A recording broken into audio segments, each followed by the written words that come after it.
સમાચારમાં વાત કરીએ વિરમગામની તો વિરમગામ નગરપાલિકાના વોર્ડ નંબર 6 ના ભાજપના કાઉન્સિલર ઉમેશ વ્યાસે નબળી ભૂગર્ભ ગટરની કામગીરીને લઈને જવાબદાર કોન્ટ્રાક્ટર સામે કાર્યવાહીની માંગ સાથે તંત્રને તાત્કાલિક પગલાં લેવા રિમાઇન્ડર પાઠવ્યું છે।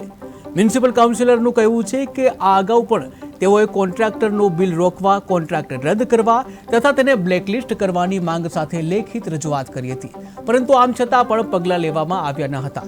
ત્યારે અત્યારે ફરીથી તેઓએ એક વખત તાત્કાલિક પગલાં ભરવા માટે રિમાઇન્ડર આપ્યું છે અને ચેતવણી આપી છે કે જો 7 દિવસની અંદર યોગ્ય પગલાં ભરવામાં નહીં આવે તો તેઓ ગાંધી ચિંધ્યા માર્ગે આંદોલન કરવા મજબૂર બનશે।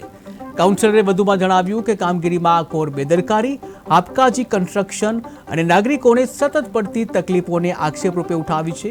તેઓનું કહેવું છે કે કરદાતાઓના પૈસા માટે જવાબદારી ન નિભાવનાર કોન્ટ્રાક્ટર સામે કડક પગલાં લેવા જરૂરી છે। આવો જોઈએ મ્યુનિસિપલ કાઉન્સિલર ઉમેશ વ્યાસ શું કહી રહ્યા છે।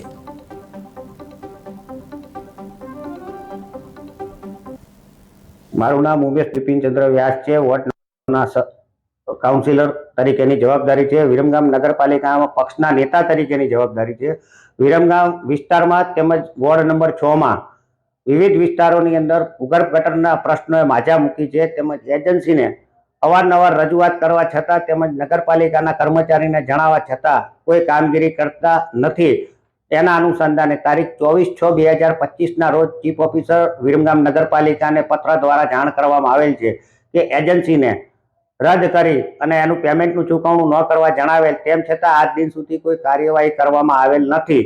તો આજ 12/8/2025 રોજ રિમાઇન્ડર 1 થી અમોએ વિરમગામ નગરપાલિકા ચીફ ઓફિસર તેમજ ધારાસભ્યશ્રીને આ અંગે લેખિત રજૂઆત કરી છે કે કુમાર એન્જિનિયરિંગ નામની એજન્સી જે ભૂગર્ભ ગટરનું કામ કરે છે, જેને માસિક 10 લાખ રૂપિયા અંદાજિત ચૂકવવામાં આવે છે, તેમ છતાં વિરમગામની પરિસ્થિતિ વણસી છે।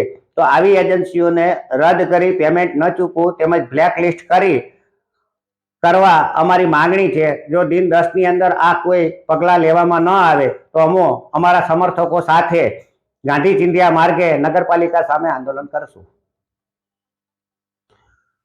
મારું નામ ઉમેશ બિપિનચંદ્ર વ્યાસ છે। Ward number